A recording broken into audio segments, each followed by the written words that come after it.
Tifton Community School Corporation Board of Trustees. And get back to the top of the page. And we will start with consent agenda items.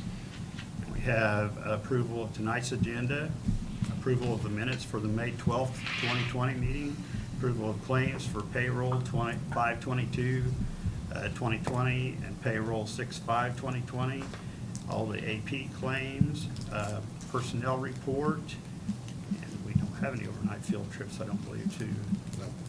And we have to accept a couple donations, one for My Closet for the 2019-2020 school year, and Friends of FFA, $853 to purchase Tifton Middle School FFA jackets. Need a motion to approve the consent agenda items or pull something out or whatever you want. You're going to pull out the personnel report separately? To vote on separately? If you want to, yes. I'd like to discuss it. Okay. Item there. All right. So need a motion to approve the consent agenda items with the exception of the personnel report. All in favor of the consent agenda items being approved, say aye. Aye. Chris? Aye. Keegan? Aye. Aye. All right, thank you, guys. All right. You want to do that now? You want to discuss that? Yeah, now? Sure. I'd say we do it now. Okay. So, All right. So we've got 4 recommendations? well, there's 3. We pulled one. One of the persons we're going to wait till July. But the one you've got in question about, okay, Mrs. Kikta is here. Okay. Whatever questions you might have about selection process or the candidates or anything, if you'd like to ask her, she's here to Okay. answer any questions you guys may have. Try not to reference the person by name, Okay. respect for him, but hopefully we can. Yeah, So we want you guys to be comfortable with the decision, but yes. Gotcha. Okay. So I've expressed concerns to the board and superintendent incoming. I assume maybe you've heard my concerns as well, Mrs. Kitna. So my concern is with the middle school math candidate and the fact that the candidate doesn't have a teaching background nor a math background. Very concerning to me. I treat math and science as, if we're going to be a STEM school, we need to focus there. So I take those positions very seriously, as I think we all do. And when I saw the candidates' credentials, it surprised me that, you know, we would take a position that a person didn't have the credentials, the training, the background. And for the record, the board rarely weighs in on personnel decisions. I want Mr. Glaze to know that this is not normal. I recall maybe my only other concern in my 8 years was when we closed St. John's and there were some teachers and candidates available then that we maybe didn't give them as strong a consideration as I thought we should, but so be it. So that's my concerns, and I'm very, very reluctant to vote yes for a candidate, and especially in the fact that we have 2 more months to fill the position. And I know it's slim pickings out there. I saw a list of other candidates, not a lot of math background, honestly, in many of them. And Yes, so that's where we are starting to struggle. We've had a teacher shortage in the state for some time now, and unfortunately, schools like ours are going to get hit first and harder than some of the other schools. could you come up? I'm not sure. Yeah. Maybe that's the challenge here. Microphone, yeah. Plus, Hang on. the paper's having trouble to hear, and so probably everybody else, so. I gotta take, you're 6 I'm feet, back. you're 6 Oh, feet, so yeah. you're good.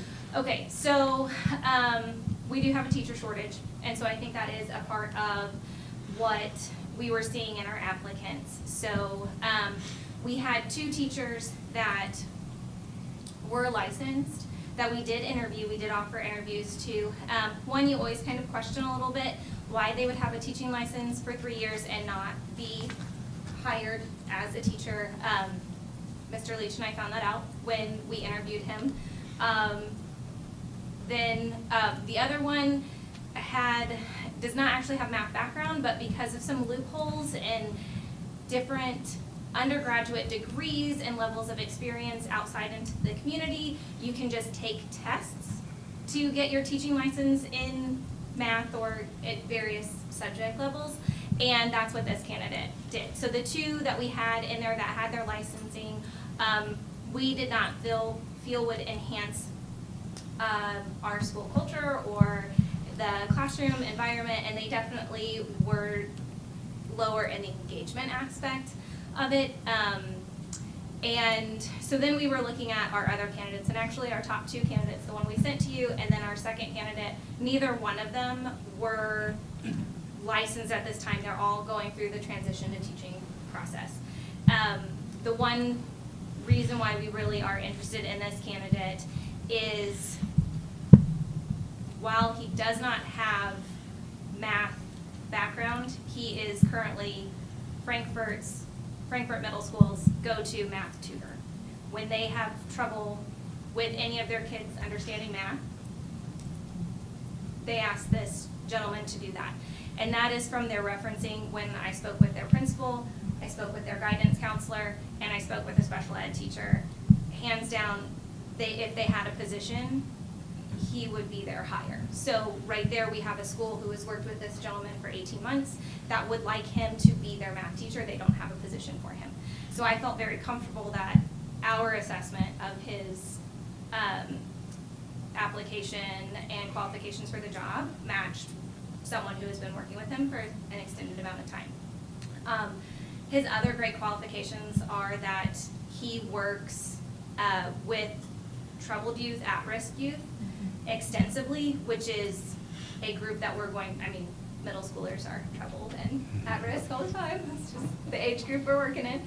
And he does a great job of explaining, and through our questions, he really understands what's going on with those kids. And I think a lot of teaching is understanding how to get those messages across to kids and get them engaged and all that. And so we just really felt comfortable with him being our candidate. We understand. I mean, if this candidate needs support, that support's gonna come from Mr. Leach and myself. I mean, we're not gonna allow him to just flounder about, we're gonna work with him. What grades would this candidate be teaching? 8th grade, and he would be teaching our 8th grade pre-algebra class prior to the position opening and any of the discussions about this being a new hire. The high school is going to take back their 8th grade honors algebra, at least for this year. Once we see what's going on with this candidate, we will look at bringing that position back down into the 8th grade for this 8th grade teacher to be teaching that 8th grade honors algebra. But it is a high school credit, and so the high school teachers are going to work with that class. Would there be consideration, again, the lack of math background is the biggest piece. The lack of teaching and setting up curriculum Sure. and planning. Tutoring's one thing. Having a game plan daily and weekly, and that, is there potential for maybe there's a 6th grade math teacher that's more inclined to, pre-algebra, we're right before high school. And So our current, the entire 6th grade team of teachers are elementary teachers licensed up through 6th grade. So I cannot move a single 6th grade teacher up past what they're currently teaching right now. And then, so that leaves our 7th grade math teacher, who is one we would like to leave in the 7th grade. Gotcha. And then I think I asked. Can I ask a question? Yeah. Sure, it is. Yeah, go ahead, kick it. This is Chris. Chris? I'm sorry, Chris. Go What ahead. does it take to put somebody who has a teaching degree on an emergency license like what we did for Mr. Hawkins? It'd just be mainly filing an application with the state that we've interviewed candidates. We could not find anybody with a license that would be qualified to go into that position. And then they would have to be working towards their credentials in, for teaching. So as long as he's making that effort, and this individual is making that effort, and basically will be completed by August, or be eligible in August. Yes. So he would meet the qualifications, so it's just a matter of filing the paperwork with the state. You know, I know that it would require probably some outside of the box thinking, but we've got some outstanding elementary teachers in math. I know several off the top of my head. Maybe in the future, we should consider asking some of those type of people if they would be interested in moving up on an emergency license, if that were a possibility. I mean, that's something we can take a look at. But usually people choose to go elementary because they like working with the younger kids and not necessarily want to go to middle school. It takes a special breed to work in middle school. I understand. Yeah, but I mean, that's something we can certainly look at and talk to teachers about those possibilities, so, and support them in, if that's something they, that challenge they accept. Is the position still open and advertised, or, Right. and have we gotten any applications this week? Ms. Yes. Kickner just looked this morning. Yes, I looked yesterday and then I looked again this morning. The candidates aren't rolling in either. We have one that is licensed, only one, there's 5 new applicants, only one is licensed, and I was talking with Mr. Ensweller about him this morning. It is a little concerning that of the last 5 years, he's worked in 5 different districts. So that's one where. And that's in private schools as well. Yes, and 5 different private schools. So I know that RIFs happen. I just don't know that someone would be lucky enough to get RIFed in 5 different positions Yeah. every year. So that would be concerning in that place. Everyone else is, I mean, we run the gamut. We had applicants that are from the Philippines and. 2 of them. 2 of them, yes. We Yeah. also have someone who was working at Indiana Beach and they're looking for a career change. I don't think they understand what teaching is. Like, you just can't, like, apply for that. But, yeah, so there's, I mean, Yeah. we've really done our due diligence. I know that we have, it, you know, it's just the beginning of June. School doesn't start until August, but as some of the others in the room can attest, the closer and closer you get to August, the less and less candidates that you have. Sure. So, I mean, we would be looking for a random move-in from another state or something at this point. The new grads have all been snatched up. And even last fall, when we had to find somebody to take over that position temporarily, I mean, We they had weren't there. I mean. Well, and that's the thing, we did have a licensed math teacher with years of experience come in and take over this particular math class for, 6 weeks, and even that was not ideal, to the extent that we won't ask that gentleman to come back and work in our building. So, and that was someone with a license and experience and training in math, so it's tough. Hiring is tough. I do feel very confident in this candidate that we have presented with you. If I didn't, I would say let's keep looking, but I do feel very confident in this one. Just to clarify, he is applying for a math teaching license. Correct, Mhm. yes, yes. Okay. He He is will be completing his eligible August transition 1. to teaching.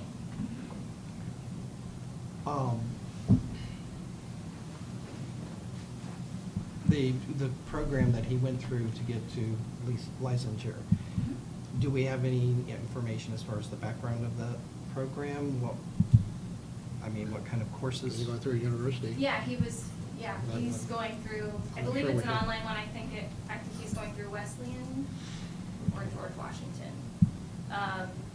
They're online programs, they're accredited programs. He would have to go through one and turn in those credits into the state.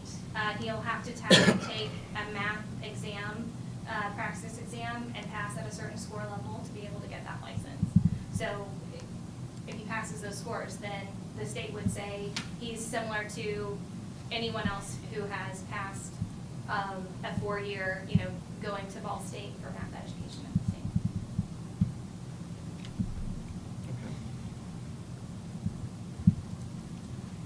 Okay. Other questions? No, I mean, my last comment is, I absolutely agree with somebody credentialed with the right things on paper that poorly interviews or shows a propensity to jump around, we don't want to go there. But I also feel like for math positions, science, chemistry, physics, if we're a STEM school,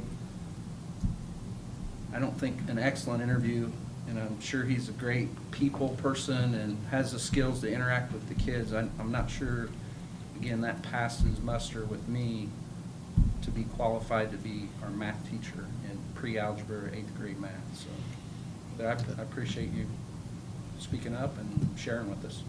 Okay. Okay, thank you, Mr. Kickner. Before we continue on with another motion, I wanted to clarify for Luann and anyone else who's listening, who is here and who is at home. April Overdorf is present, Gary Johnson is present, Randy Satong is present, Jim Ankrum is present, and I'm present here, and Chris McNew is attending remotely, and Keegan Schmicker is attending remotely. Separate question, we pulled another candidate. Right, What was okay. the background there? The business, recommendation for the business teacher, he's currently under contract with another school corporation through the summer, and he wanted to wait until that contract was completed before his name came before the board. Gotcha. So, And the other two positions, refresh our memories that we're considering. Okay, can we read them all? Or just- yeah, okay, go ahead. Scott Johnson for middle school, 8th grade math. Krista Bacho, VAX teacher at Tipton High School. And Michael Galuska, a science Right. teacher at Tipton High School as well. And since we pulled those out and didn't vote on them in the consent agenda, we will need a motion to accept personnel report. I mean, I'm gonna vote no on the middle school math. I don't wanna Well, if poison you the whole want to pull the thing. names individually and vote on them individually, Okay. you could do that too, so if we've got specific opinions and feelings about one, and I appreciate and understand Mr. Ankram's position, but also we're limited in what we have to choose from, unfortunately, so. But I just want to say, for the record, reading through the resumes, I myself questioned all of the same questions that Jim has. But we hired you to do your job, and I'm going to trust that that's what you're doing. And you interviewed him, I did not. So I'm trusting that you're responsible for him and making sure that he's teaching the way he's supposed to. So, And this is Chris. I would like to kind of second what April says. I have concerns as well. I've got a couple of students, a couple of children who are going to be going through the 8th grade math fairly soon. It's a high concern for me. But I also think we hired people to do this process for us, and we have to trust their judgment. And if this candidate doesn't work out, we hold those administrators accountable to fix or replace the situation. And administrators realize that, so they've got a very much vested interest in success of this candidate, so, or any of them. Okay. You want me to assume that there's a motion for each one of them, or vote on each one of them as we go? Yeah, I would say so, yeah. The expedite thing is just pull the names up and take a vote on each name, and Okay, certified staff for So Scott. Keegan would make a motion for Mr. Johnson for the middle school math position. Okay. All in favor of Mr. Johnson for 8th grade math, say aye. Go get a second. You did a second. Second. oh, second. Okay. All in favor of Mr. Johnson for 8th grade math, say aye. Raise your hand. Okay, we have 3 here and 2 no. And Mr. McNew, how do you vote? Aye. Mr. Schmecker, how do you vote? Aye. Okay, so the record is 5 for and 2 against. Did you get that, Luann? Mr. Ankrum and Mr. Satong. Okay, next is. Okay, go ahead, I'm sorry. Next, I need a motion for Krista Baco, a VAX teacher at Tipton High School. So moved. Second. Have a motion and a second, so all in favor, raise your hand, say aye. Aye. Mr. McNew, how do you vote? Aye. Mr. Smicker, how do you vote? Aye. Okay, so we have it unanimous on that one. Michael Galuska, Clifton High School, science teacher, need a motion to approve him. So moved. So moved. Motion and a second. All in favor, raise your hand and say aye. Aye. Aye. Mr. McNew, how do you vote? Aye. Mr. Smicker, how do you vote? Aye. All right, so it's unanimous on that one as well. Get all that done? Got it. Okay. The remainder of the personnel report, classified staff, we had none, and ECA staff, we had none. Okay, you should have access to internet now, if you want to log on. Username would be board member, password would be board, all lowercase. So, be a temporary fix for On having guest access. or Huh? on guest? On TCS guest. TCS guest, board member, board.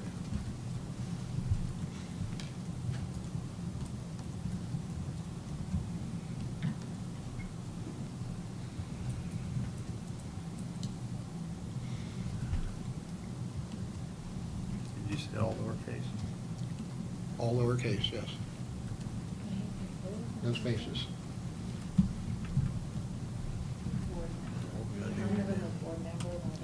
What is it? again? Board member, then board. All lowercase. All Log lowercase, in no like you spaces. normally do with your other stuff.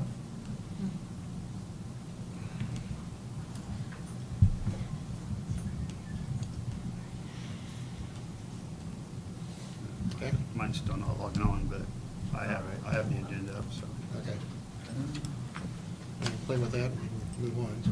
Okay, next thing on the agenda is the superintendent's report, so Mr. Ensel. Okay, you have the monthly reports from Director of Operations, Student Services, Food Services, and Technology. So, got a chance to look at those earlier, have any questions on those? Any update on our fuel oil Okay, spills? I'll do that. You got plenty on that? on my, well, yeah, I'll do that on my report, so. Yeah, I think in the report that you found, it's kind of like a week behind, so. Okay? All right, financial report, you have the end of May, it resulted in a positive cash balance of $415,000, due in part because of transferring $500,000 from rainy day, appropriated rainy day money into the education fund. Projection report right now, with all things staying the same as they are, which show us ending the school year at negative $555,000. So we'll probably look at the rainy day again, or you guys will look at the rainy day. Dr. Glaze and I have kind of talked about that. May need to come for the additional appropriation from rainy day as we approach the fall months. Other cash balances include $1.1 million in debt service and $1.1 million in operation fund. And we mentioned last month that we're going to have to watch that operation fund. The payment coming from the county in June with the COVID-19, the delay allowed for citizens to make payments on their property taxes. So again, that's just something that's going to have to be monitored in the next month or two to make sure we get our payment and watch our cash balances in our operation fund. Other reports, of course, concerned, there's still a lot of questions out there about the start of school for 2020 and 21, coming off COVID-19, and we're still involved with that a little bit. Indiana Department of Education released their reentry plan or guidance on Friday, so that's a 38-page document that we've been looking at and going through how that might apply to Tipton schools. With the webinar conducted today, there's still a lot of questions out there that will have to be answered. Some will come out on Friday, others will be the first part of July. So it's something that we're still looking at. Last month, Dr. Glaze facilitated a meeting with the members of the Teachers Association and principals to talk about some of the issues we may be looking at, so we kind of identified those type of things. Dr. Glaze has been setting up meetings with each of the groups of principals, just introducing himself, and so he can get to know people. But also, we've talked a little bit more specific about things we need to look at as far as reentry plan. Tomorrow, superintendents from Howard and Tipton County are going to get together, basically those superintendents that feed into KSAC. We're going to get together and we're going to talk about what we're looking at and discuss ideas, so we're somewhat on the same page. That's what we've been doing for the last few months. That's worked well. It kind of helps that schools in our area are looking at things similarly, maybe not exact, but be very similar. Biggest question, well, not biggest, but one of the questions that coming up will be athletics, ECA. How are we going to do that? Because they can start July 6th as far as practicing and getting ready for what we hope to be the season. So we'll be talking about that. So there's a lot of information, a lot of questions out there, a lot of planning we need to do, and then now we've got the guys from state that we're going to be doing that. I know Amy and Allison are out there, and one of the big things is we need to involve teachers. Principals are coming together and starting to put some ideas down, but we'll definitely involve the teachers once we get a skeleton to help us fill in some of those blanks and concerns they have from their perspective, and also possibly getting other voices heard so people know what's going on and ask their questions and those type of things. So it's going to be a big undertaking. It's going to have to take place very quickly. Appreciate Dr. Glaze being available to come in and get a head start on that, to meet principals, get to know them, start building that relationship so they can continue on in July and August when things are going to really start happening. So, but we are very much involved looking at the document, looking at the guidance, how it can apply to us here at Tipton. It's not going to be perfect. The big word right now is it's going to be fluid. Now we got a number of catchphrases throughout this. Right now, the word is fluid because what exists today may change tomorrow. Not quite as quickly as it did back in March, but things will change. And DOE pointed that out that they'll have a log of the changes that go into place as people start talking and looking at some of these things. So I say IDOE, this document was done jointly by State Department of Health, Governor's Office, but the Department of Education basically released it to educators because school's going to start for a lot of schools at the end of July. So especially in Indianapolis area where they're on a balanced calendar, that third and fourth week of July is when they're going to start. So we need to have that. So any questions? Well, no, I know you got questions, but that's where we are right now. And again, we're going to meet with area superintendents tomorrow and see what things are happening. And Dr. Glaze and I are working together on that at this point. So that's helped quite a bit too to get some more ways of looking at things from the outside looking in almost. So. Kevin, this is Keegan Schmidt. Yeah, go ahead, Keegan. Is there an update from the committee that Amy Cole wished to start, which is trying to address or identify some of the technology that we might need or want for the fall? Do you know if there's any progress on that, or if they've even met yet? Well, with Mrs. Cole requesting that meeting, yes, we did meet back in August, or we met back in May, and just kind of had a open discussion about what are some of the issues we need to look at and think about, talk about, just not with technology. That is one issue, and that's something that's at the forefront, especially K1 and 2. That's something we're looking at. And that kind of leads into the other item I had was the CARES Act funding. We have been appropriated $158,000 with this federal fund to kind of help bridge that gap for our students for what they missed at that last grading period. Talked to elementary, they want to spend it 1/3 of that on technology for the primary grades. Is that needed? Yes. But we also have to look at what are our other needs and how does that fit into that. So is the technology for K1 and 2 needed? Yes. How we pay for that, that's going to be another question we're going to have to explore. So, and there's some other technologies as far as how e-learning worked, what platforms we use, the conferencing tools, and those type of things. We're going to continue those conversations to make sure we're unified as a corporation so that teachers and parents are using or become accustomed to one platform rather than 2 or 3, depending upon the teacher. So those are conversations we've had and will continue to have to benefit our families. Talk about hotspots. Can we afford those? Where we place them? How do we get accessibility to the internet to remote areas or those few families that struggle with internet capabilities? So those are conversations we're having as well. Perfect, thank you. Okay, any other questions on that? One of the, part of that conversation and one of the things we're looking at, one of the things the state provides is looking at virtual options. You may have been hearing that. There may be some students or parents who do not want to send their students to school. What options do we have for those? And so virtual options is something we've been talking about.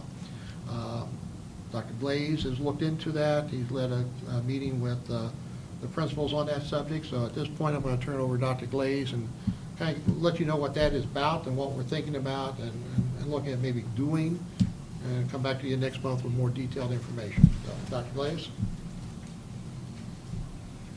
Thank you, sir.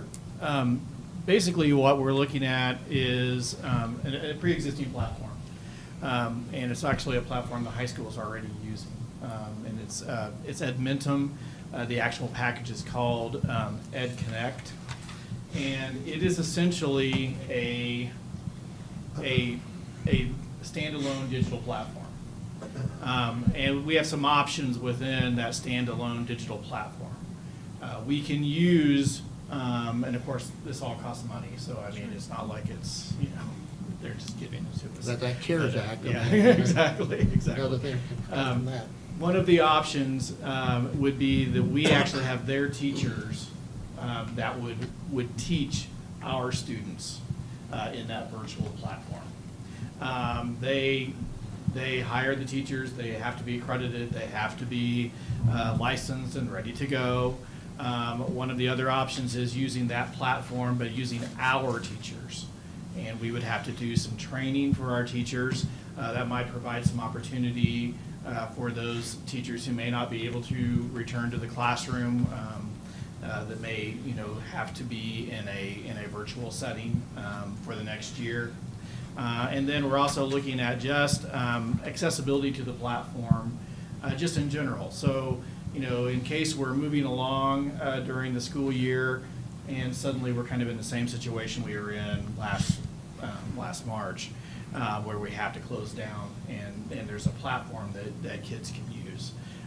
So again, I don't know how widely this is going to be used, but when we're talking about a total virtual platform, we're talking about students that parents may be concerned they come back to school, that we may have some folks that are immune deficient, some medically fragile folks that would benefit from this platform. And what we would do is, after we would have some discussion on this next month, and hopefully have a plan going forward, we would then announce that we have this platform available and allow students to apply. One thing that's great about Edmentum and this particular platform is the fact that they do a lot of this around Indiana.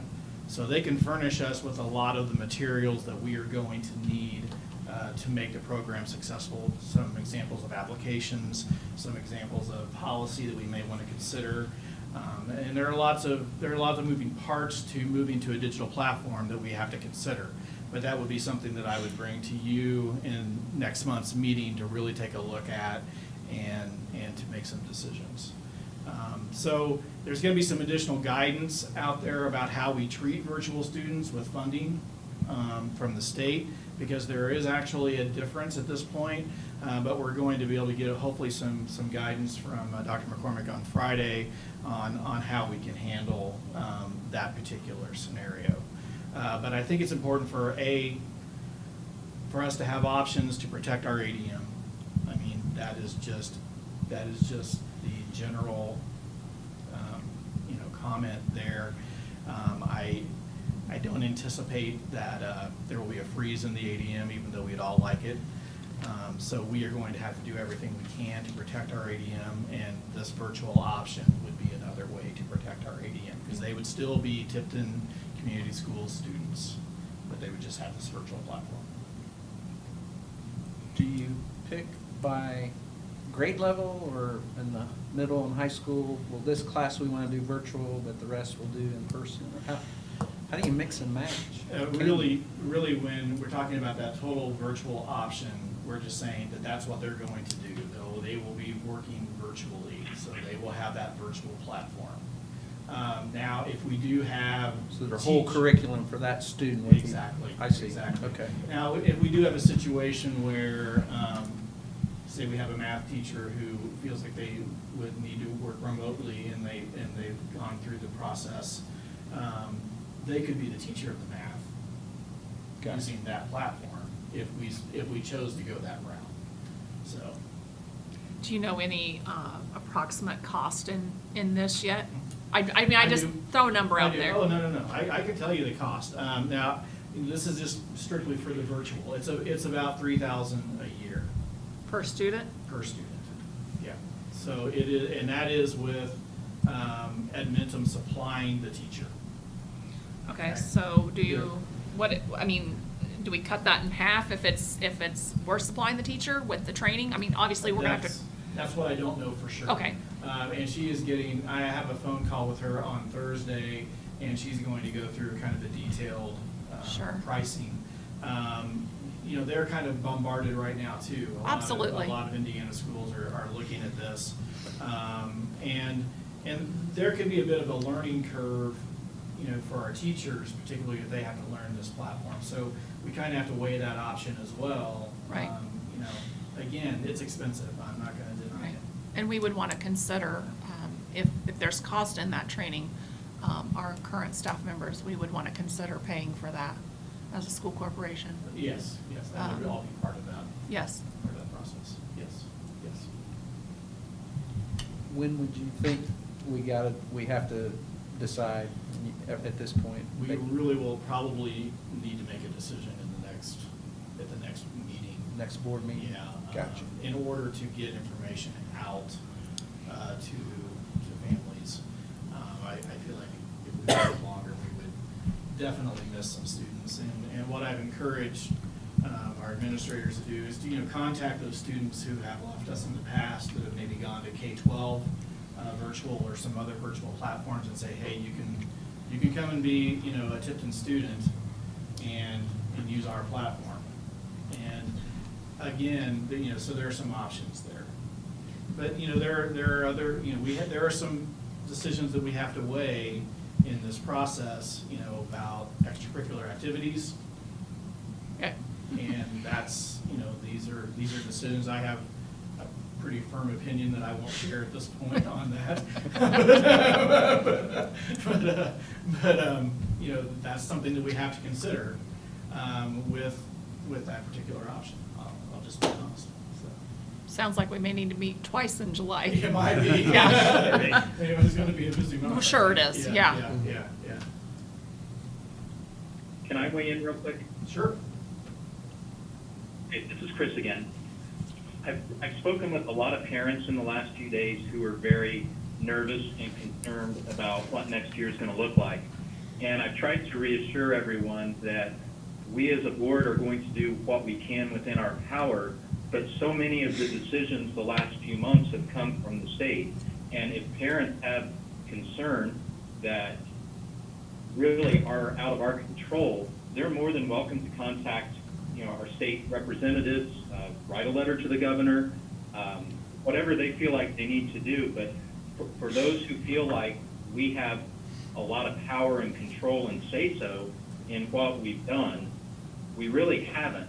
I think we've done an amazing job adapting in this new unknown. But I think it's going to take some outside the box thinking. I think it's going to take a lot of communication and a lot of effort on everybody's part to make sure that we do whatever we need to do to give our students the best education possible. Yeah, and we agree with that. And one of the things from the webinar this morning was that we've got to work closely with our local Department of Health. That's going to be a key. You know, I think right now our general plan is we're going to start as usual with those precautions in place that we can. You have the mask in front of you. We've ordered the branded face masks that we're going to provide to each of our staff members.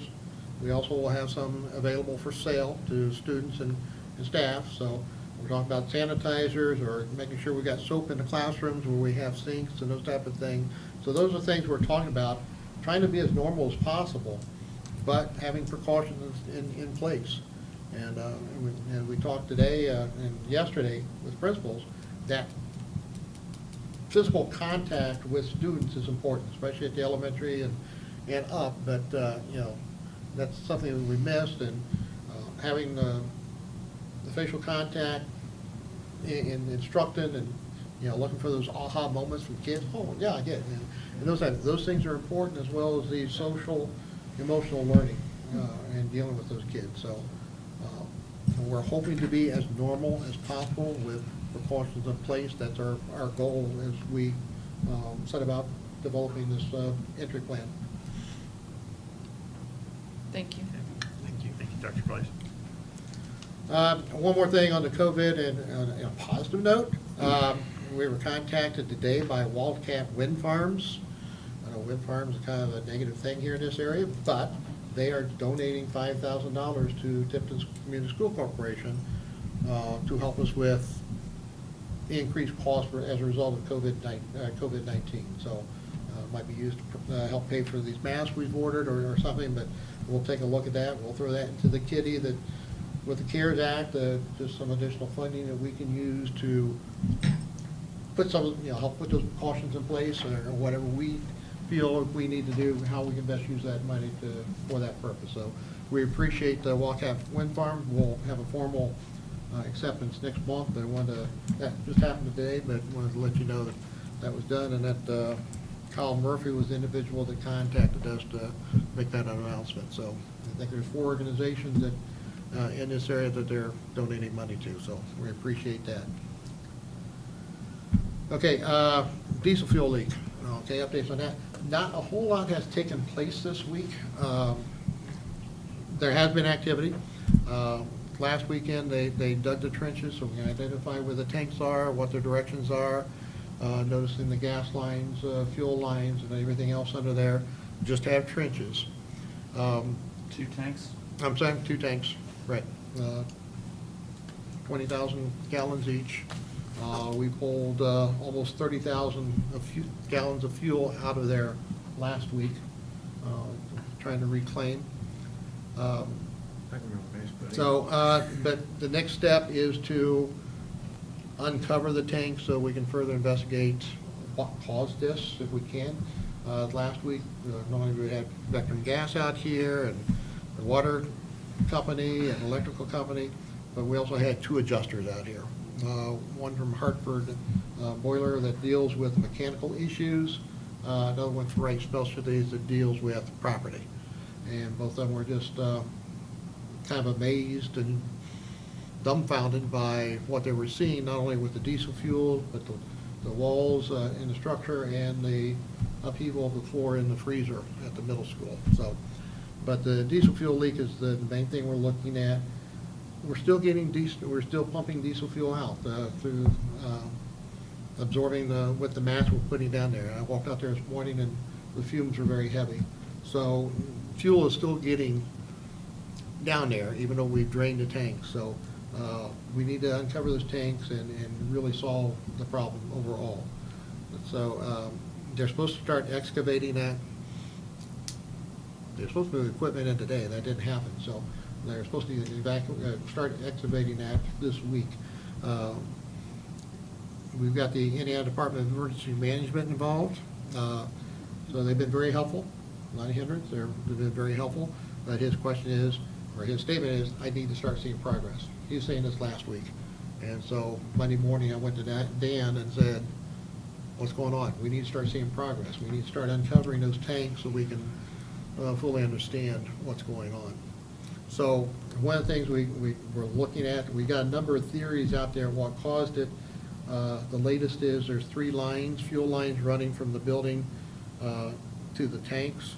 And underneath one of them, you can feel where it might be cracked and leaking fuel. You can put your fingers under it and feel the wetness of the fuel.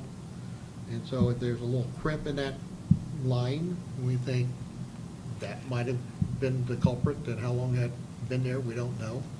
Could have happened Memorial Day weekend, it could have happened 30 years ago, we don't know. So was this the first of your knowledge that we had 30,000 gallons of diesel fuel in the ground? Yeah, well, I mean. Has anybody traced? Dan knew we had some, he didn't know how much, because he was testing it and stirring it and taking samples over time. But we had no idea we had 30,000 gallons, so we thought Why? maybe 20 or 15, but. I mean, what, I mean, I don't understand the purpose of purchasing that. I mean, that's a lot Well, of and- fuel. Well, and this is back in the 80s, so. We used to heat with the boilers. Right, and originally, those tanks were there to kind of provide fuel for the boiler system to heat the building. At some point, we transitioned that over to natural gas. And so now the fuel, diesel fuel is just used to run the generator. We certainly don't need 40,000 Absolutely gallons. But not. those tanks have been underneath there, and they've sat there and unused, but, and like Dan said, like 5 years ago, he realized that, and taking samples, getting a lot of water, and so he started taking samples on a semi-annual basis to have it tested, see what's in it, and putting additives in it, and stirring it, and make it good. We'll use it in our generators occasionally and have it burned up in about 50 years. Wow. So basically, years ago, when we switched to natural gas, there wasn't record of how much fuel was left. Right. Well, now we know. I can't believe it. That's what a lot of people say when they walk back there, anything we point out. I can remember when them tanks were put in. Okay. My husband and I have drove When back was it? there, and we just, I mean, I don't know, we just can't believe it. I was probably late 70s, mid to late 70s, because I was in elementary, and they actually shut the school down. We had to go to Jefferson for a couple months while the heating and stuff all had to be done, and I remember when them tanks, I can remember all that. Yeah, You're well, old, we've Randy. been getting history. Yeah, I know, I'm telling my age. I know it was Well, we've been- mid to late 70s. We've been doing quite a few history lessons back there as far as what happened way back when. Talked to the former principal who was here when they were installed, and. What's and the everything else. adjusters giving you any time frame when they will make a decision? Yeah, and they're not getting any indication, they're dumbfounded, but again, they're gonna go back and review the policies and see what coverage might be. Rob Steele with Assured Partners is working on our behalf, and he's got another person. He's sent out here more expert with these type of things, and we've got our advocates working with the adjusters to look out for our best interests. So we're hoping we can get something back in the claims file. So how much and what percentage, we don't know, but we hope we get something, so. But we got a plan as if we aren't, so, at this point. So, it might be something, they were just out last week, so they talked to Mr. Steele here at the end of the week and see if we can get a timeline when we might hear something back from them. And maybe, hopefully give you some answers here, weekly memo this weekend. So, okay. And then, finally, not a business item, but the greenhouse quotes, okay? We got a good deal in purchasing a greenhouse currently is installed at Monte Vista. We thought it'd be pretty simple, get some volunteers, go up, dismantle, bring it back here and install it, but we underestimated what it would take. So now we got some contractors looking at that. There's a lot goes into site preparation. And so you've gotten quotes ranging from Clinto, 103, 106,000, I forget what, but just over 100,000. But we also have quotes up to 150 to 160,000. That's well above the 15,000 we naively thought we could do I'm something not like this. surprised for So. some reason. I'm not surprised. So, but, you know, we need to make some decisions about what we're going to do, proceed with the greenhouse. I think it's a great buy to get that from Monte Vista, but yeah, it could be well used here with science and ag and everything else, but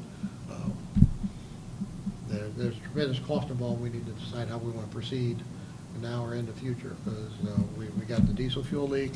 We got roof project we're looking at. We're gonna have to set some priorities and decide how we want to spend those operation funds. I contacted Dawn Dunn at the Tipton County Foundation, and she called me back this evening before I came. And we just need to fill out a grant application. It's online, it's 3 pages. Okay. May take 5 or 10 minutes, but I am very confident that we can get most of that greenhouse paid for. Okay. If we would fill out the paperwork, get that to the foundation very quickly, they will start the process of looking at what qualifies for that and help us with those funds. Maybe even people within the community that does that type of work, electrical work, concrete work. If those funds are, they'll match those funds. Anybody that donates to this greenhouse project, those funds will be matched at the foundation. So for us to think that we should take this project on ourselves is kind of silly, because if we would, just ask for a little bit of consideration from the foundation, they will help us with this project. And I think our community will be very much so behind it for the education aspect for the students and the staff. So we need to look at those options before we agree to any of those bids, because we're not doing those the bids bids aren't yet. even local people, and I would like to check with local people before we would. We were expecting one more local bid. Right, and we've not heard back from that individual yet. But I think we need to start with filling out the 3-page Okay. application and see where we go from there. But at least with contacting these contractors, that gives us an idea of what's involved with this. Sure. A lot more than what we thought, but it provided us more guidance going forward, so that's certainly something we can do with the foundation. I can see the benefits of a greenhouse. I've seen other schools with greenhouses, the great things they're doing, not just in ag, but in science. They talk about STEM, great opportunities in STEM applications for all students. Right. So, But it's a big undertaking, and I'm not sure everyone here grasps what it's like to run a greenhouse. So I think we all need to take a moment and study that and see, because we have to have a qualified staff person that's going to run this greenhouse. I mean, it's one thing to plant a bunch of plants and think that the science teachers or ag teachers are going to walk their students through there, or the kindergartner's going to go visit how the corn's growing today, but somebody has to manage this. It's like our chicken barns. Yeah, I mean, Somebody- you have to have Yeah. a manager, and you have to have people that are willing to work in it. And we have done none of that. We put the cart before the horse, and it was a great deal. But for $2,500, we got an amazing deal. But I'll let it sit back there in the weeds by the solar panels before I would spend $160,000 right now to erect this building when we have no plan for it. So, that's not a good place to store it, because no. it's prone to floods. Right. So we have to find a different place for storage. That's just my 2 cents worth on it. I Okay. just, Yeah, but I wanted yeah. to share that, We've you know. got to proceed cautiously. Sure, at this point. but there is things out there that we need to look at. So, okay. And sometimes I wonder, and I don't know everything, is maybe location, putting it in a different location somewhere may affect the cost in one way or another. You know, maybe think outside the box and look at something different there. Hey, just a thought, you know. So we know a piece of property is being excavated, so. Yeah, I was gonna bring that up. I said, well, you got a piece of. Can it go where the fuel tanks are coming out? Well, I'm gonna say, we know where the utility hookups are. We even have fuel, maybe put some fuel back in to run the generator in there, so. Yeah. Okay. Anyway, okay, that's it All for my right. report. Next up is old business, and we have one item to consider in old business, and that is the approval of various board policies on second reading.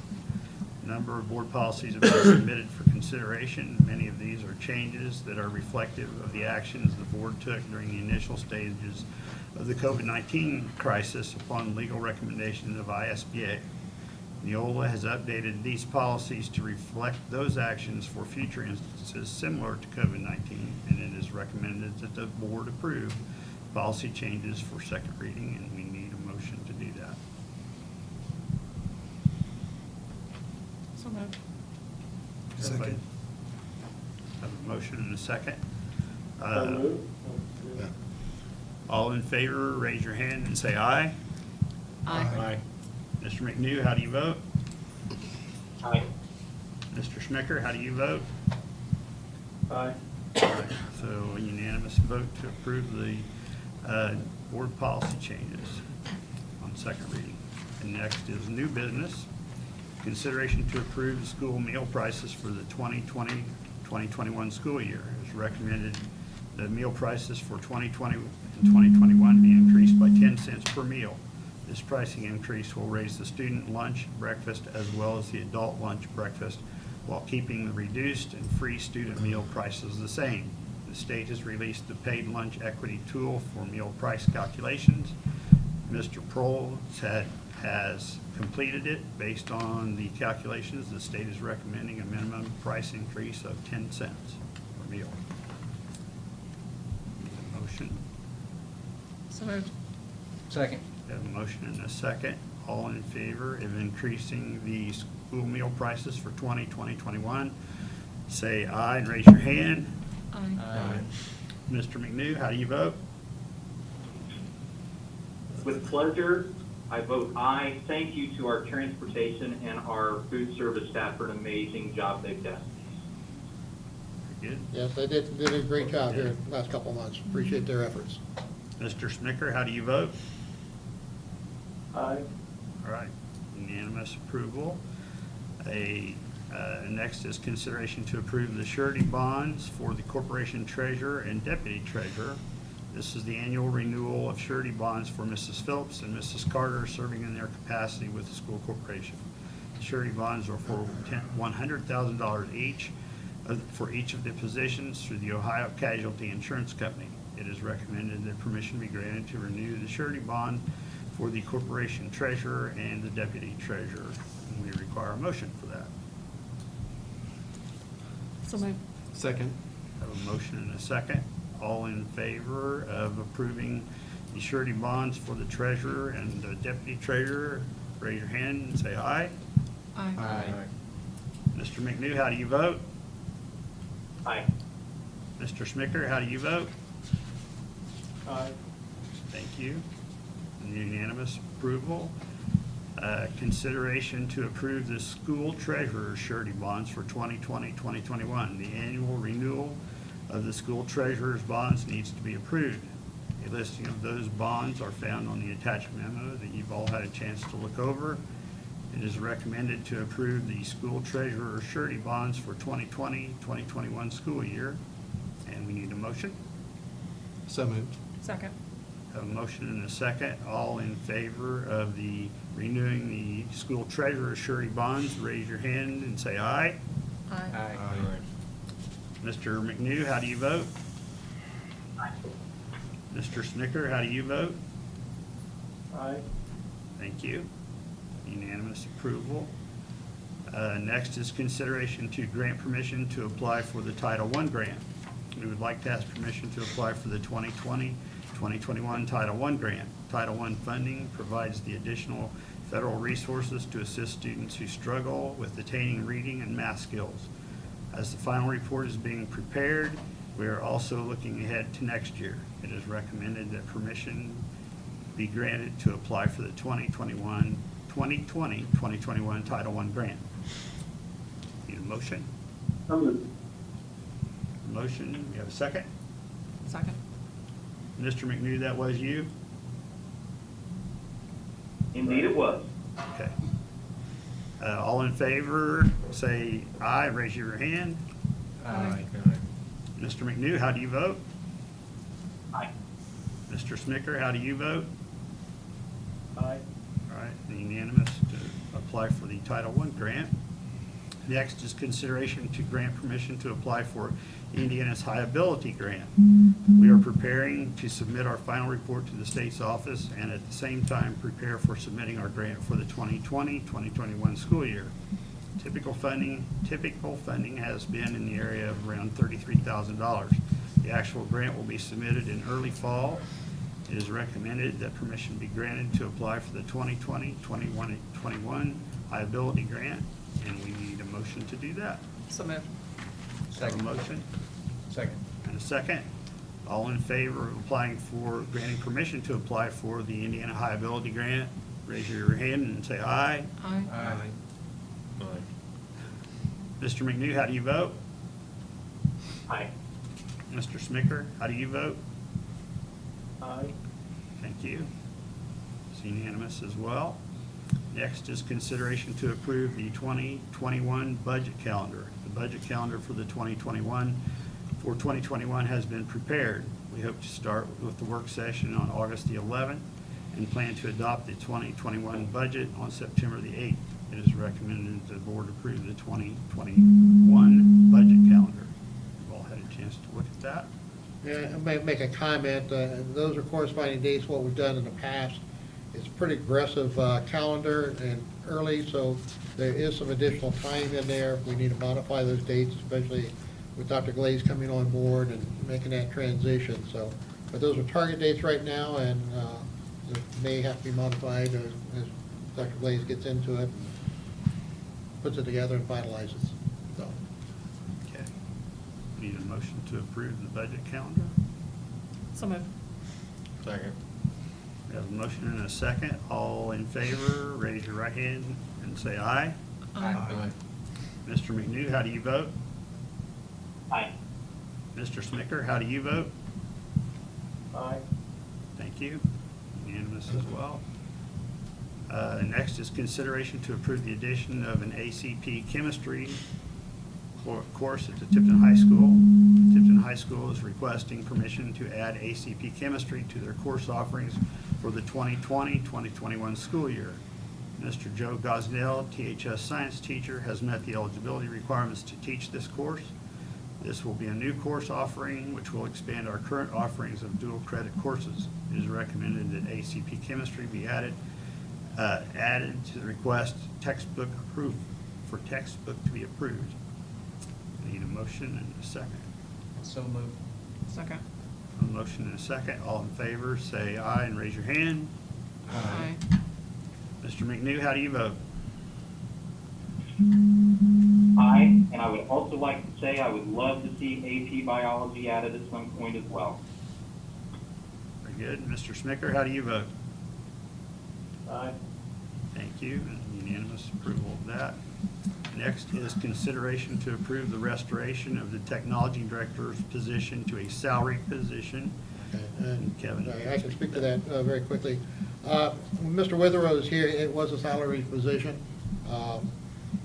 He had a BS degree in education and worked out well. When Mr. Witherell left, we approached Mr. Gingerich about this position. He was very comfortable with hourly position and didn't really want to go salaried.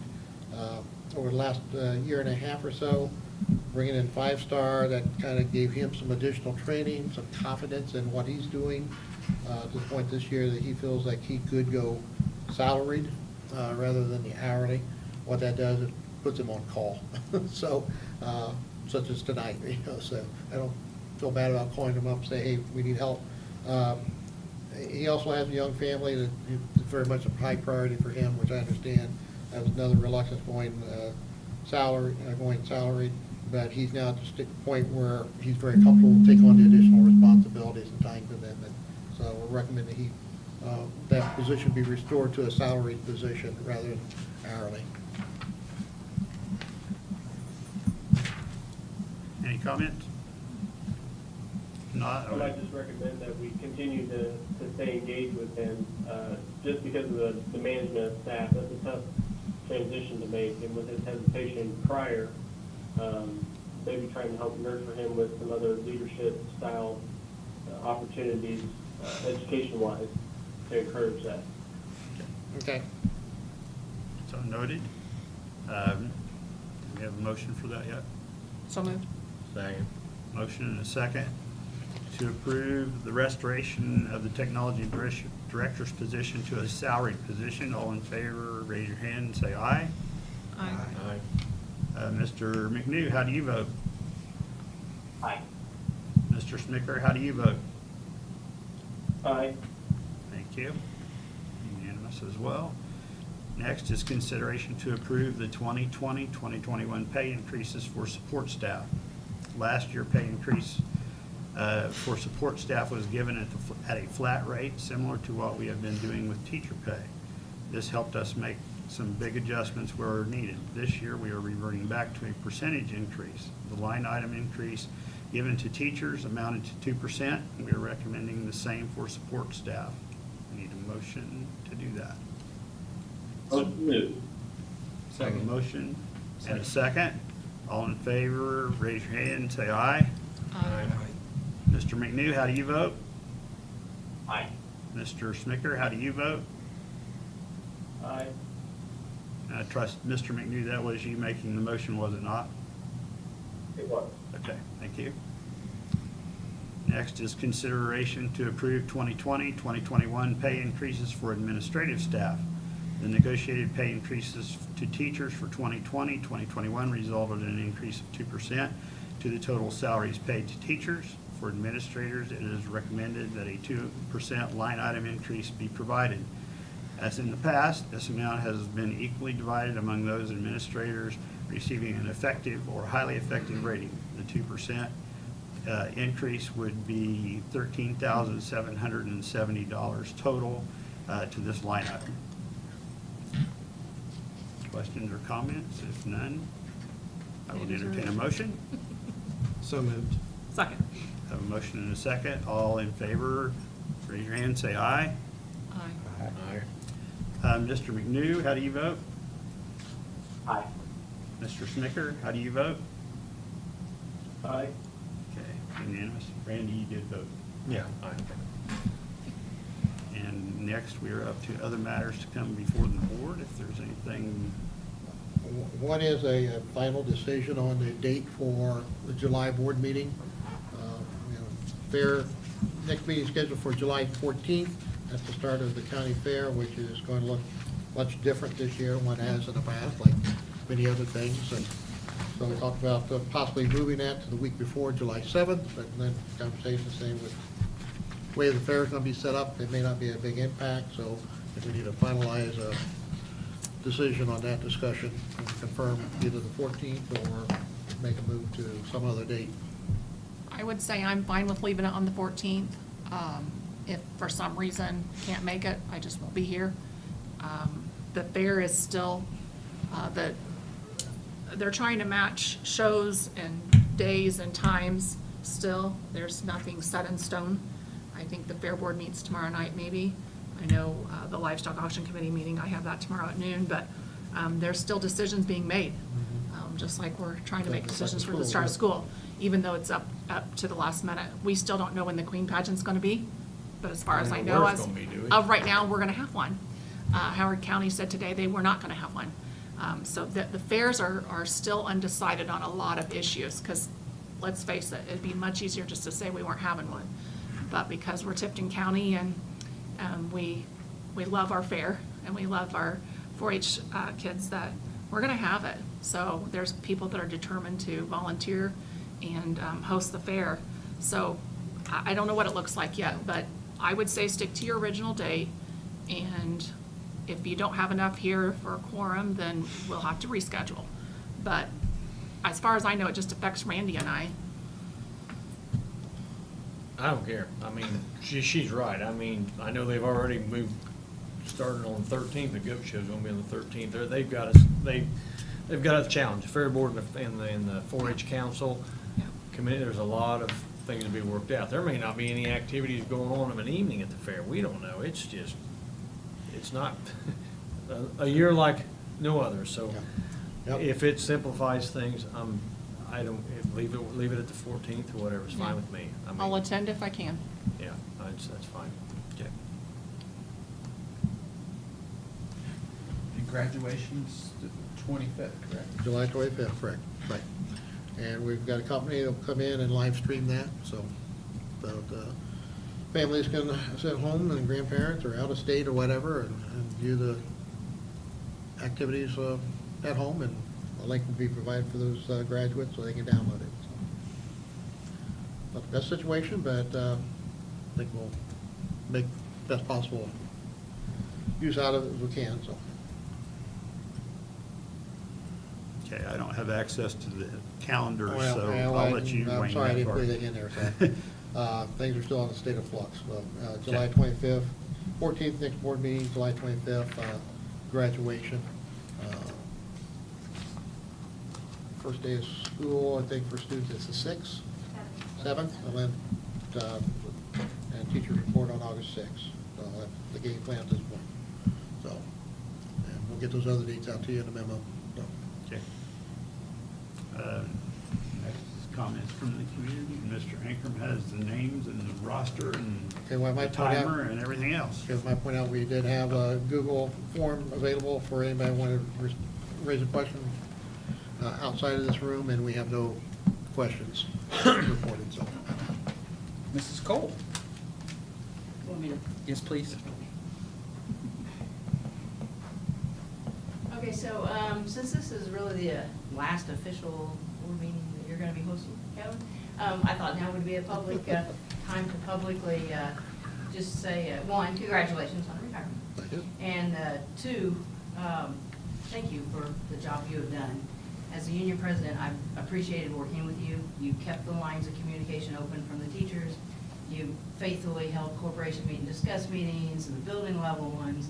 And every time you wanted to make a decision, there was a committee and teachers had a voice. And I think that's crucial for a school corporation to be successful, is the administration and the teachers union has got to work together. And so I just greatly appreciated working with you. Thank you. Yeah. Feeling neutral. Yeah, thanks. And good luck. I hope you enjoy your time. Okay, I'm working on it. All right, thanks. Thank you, Mrs. Cole. I could have done it without COVID, but, you know, hey. Yes. Yeah. We all could have. Usually ask Luann if she got everything she needs. Luann, do you have any questions? I'm okay for right now, thank you. All right, thank you. That's the only name we had? Yep. Okay. No other comments? It's accept a motion to adjourn. So moved. Second. I have a motion and a second to adjourn tonight's meeting. Raise your hand and say aye. Aye. Mr. Smicker? Aye. Mr. McNew? I wish warmest regards to all of my friends. I vote aye. All right, thank you. With that, tonight's meeting is adjourned.